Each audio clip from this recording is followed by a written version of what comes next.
Magandang araw po, welcome po sa aking channel, Love Night TV. Patalasasan po, meron po ba kayong mga properties na napapabayaan or non-performing assets? Plan nyo ibenta, pero wala kayong oras pagbenta nito. Kung ito'y pagkakatiwala nyo po sa amin, tawag lang po kayo sa aking numero.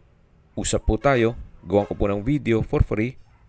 Yes, libre po, wala po kayong babayaran. Tutulungan pa namin kayong mabenta ang inyong property. Kami na po bala sa marketing, sa boosting or paid ads. Even sa tripping, hindi na po kayo mapapagod sa pag-entertain ng mga buyers. Kami na po bala sa lahat. Tawag lang po kayo. Nandito po tayo ngayon sa Mindez, Cavite kung saan meron po tayong bagong video presentation. Isang residential farm property na may lot area na 1,200 square meters.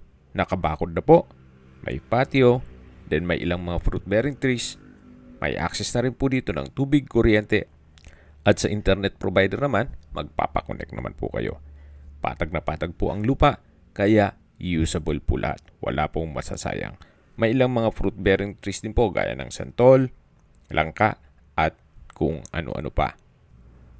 Dalawa po ang steel gate, yung isa dun sa pinasukan natin kanina, at ito yung pangalawa. Concrete fence na po yan, buong property, paikot na po. At ito po ay along Cemented Barangay Road. At malapit din po ito sa bayan mismo ng Mindez. At mamaya po sa dulong parte ng video, pag-usapan natin ang distance, location at travel time pati presyo nito. Dito po sa kabilang side ay meron pong caretaker's house. Ito pong structure ay medyo may kalumaan na, kaya please manage your expectation. Kumbaga, what you see is what you get. Dito po ay may covered area na dirty kitchen na may kitchen countertop at kitchen cabinets. Dito naman po ay may tree house. So napakalawak po nito. Then meron pong half court na basketball. At yan po yung bahay.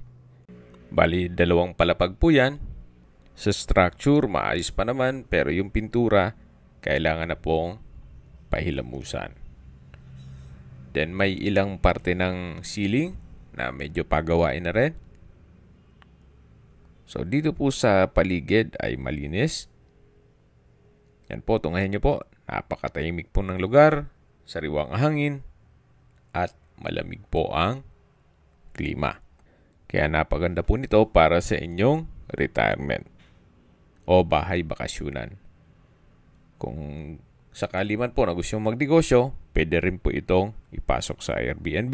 Then maglagay po kayo ng swimming pool para sa inyong mga guest. Tungkol naman po sa dokumento nito, ito po ay titulado. Buhay po ang may-ari, kaya wala po kayo magiging problema sa documentation o sa transfer ng title. Ito pong lower ground ay kompleto na po dito. Yan po yung main door na may aluminum screen door at customized po itong glass windows. Bago tayo pumasok doon, meron po ditong common toilet and bath na kung saan may aluminum screen door at check po natin. So, kumpleto din po ang bathroom fixtures gaya ng water closet, may hand wash basin at meron pong shower. Naka-tile bathroom hall na rin po ito. So, yan po yung common toilet and bath just in case na may bisita kayo para hindi na papasok sa loob ng bahay. So, papasok na po tayo dito sa main door na may aluminum screen door. At pagpasok po natin, nandito po yung living area. Tungkol sa kagamitan, wala pong nabanggit sa caretaker kung isasama po yan. Pero kung sakali man na maibigan nyo, pwede naman po tayong makipag-negotiate kay owner. May wooden sofa set, center table, at kung ano pa. Then dito naman po yung kwarto na kung saan napakalaki po ng espasyo. May bed frame and mattress, may security grill, itong glass window. Kaya kung sakali man po na meron po kayong PWD or senior citizen sa pamilya, itong kwarto na to ang para sa kanila. High ceiling din po siya at meron din po itong sariling toilet and bath. Check po natin. Naka solid wood door. Then from floor to ceiling po ang tile bathroom wall. May hand wash basin, vanity mirror, water closet. Then may bathroom cabinet, shower curtain, overhead shower, at high ceiling din po ito. So ito po yung toilet and bath dito sa first bedroom. Yan po, tunghayin nyo po muna itong unang kwarto at mamaya check natin yung ibang kwarto sa taas. Paglabas nyo po dito, yan po yung living area, then yung dining area na may dining set, at ito pong glass window ay may security grill, then may light fixtures, naka-tile flooring, may console table, at dito naman po sa dulo ay yung formal kitchen. Ito pong formal kitchen ay may kitchen countertop, stainless sink with faucet, kitchen cabinet, storage ng kitchen utensils, kitchen window, exhaust fan, high ceiling,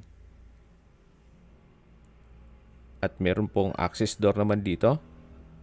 Na paglabas nyo, matatanaw nyo yung gate at yung basketball court, na kung saan dun tayo galing kanina. So, napakarami pa po ng espasyo. There's a lot of rooms for improvement. Okay, balik po ulit tayo dito sa kusina. So, may ilang pagawain na rin po dun sa may kitchen cabinet. At balik po ulit tayo dito sa may dining area, then yung living area, at sa dulo yung kwarto. So, ito po yung ground floor na kumpleto po. May kwarto, may salas, may dining, at kitchen. Tunghayin nyo po yung pasad. So, palitan nyo lang po ng pintura at pabalik na ang ganda nito. Then, may dalawang palm tree sa harapan. At ang hagdan naman po ay dito sa gilid kung papunta tayo sa mga kwarto sa taas. Ito po yung tree house na nadaanan natin kanina. At sa likod po niyan ay yung dirty kitchen. Then dito sa area to ay may service area. Yan yung dirty kitchen na nadaanan natin kanina. Then sa dulo naman yung caretaker's house. Meron din pong water tank. Akyat po tayo. Ito pong hagdan, ang tubular handrail at railing ay palitin na. Kita nyo naman, medyo nabubulok na po. Pero itong staircase o tiled staircase ay maayos pa. Hanggang dito po sa taas, itong handrail at railing na tubular ay papalitan po. Maganda kung stainless na po ang ipalit nyo dyan. Palitan nyo na lang ng disenyo para less na lang ang materials na magagamit. So yan po yung tinutukoy ko na unang gate. Dun sa may basketball, yung may babaeng naglalakad. At yung pangalawang gate ay dun sa kabilang side naman. So dalawa yung entry at exit point. Check na po natin itong unang kwarto. Sa espasyo, malaki naman po. Naka-tile flooring. Then merong sliding glass window with security grill. May wardrobe. May bed frame and mattress. So, ito po yung unang kwarto. At dito naman sa kabila, yung pangalawang kwarto. Dito sa second floor. Naka-aluminum screen door. Then, sakto lang naman ang spasyo niya. Hindi naman siya ganun kaliit at hindi naman ganun kalaki. Meron din pong sliding glass window with security grill. Wardrobe. Naka-tile flooring. Itong pintura, siguro retouch na lang ang kulang. Itong structure, maayos naman. O itong wall. At dito naman po sa kabila ay meron pong kitchen at dining area. So may dining set, may kitchen countertop, kitchen cabinet, stainless sink with faucet, kitchen window with security grill, at may disenyo rin po itong ceiling. So dito naman po ay yung toilet and bath.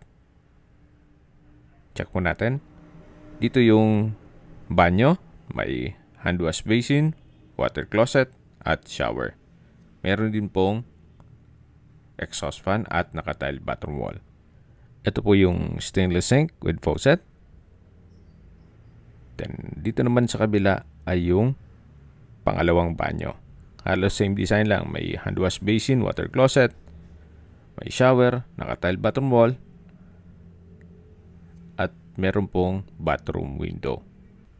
Bali, dalawa po ang toilet and bath dito sa second floor. So, yan po ulit yung dining area. At mula naman dito, tanaw na tanaw yung basketball court, yung patio, at yung main gate. Dito naman po sa kabilang side ay yung dalawa pang kwarto na naka-aluminum screen door. Pasok po tayo at check natin. So, ito po yung third bedroom na may bed frame and mattress, may wardrobe, may sliding glass window with security grill. Then, meron pong accordion o partition. Dito naman sa kabilang kwarto na kung saan yan po yung fourth bedroom. Ito po yung partition o yung accordion na kung sakali man na gustong nakabukod ang inyong magiging guest, hihilahin nyo lang naman yan. Pero kung marami naman kayong guest para ma-accommodate lahat, i-open lang po yan. Then ito po yung isang pintuan para dito sa pang-apat na kwarto.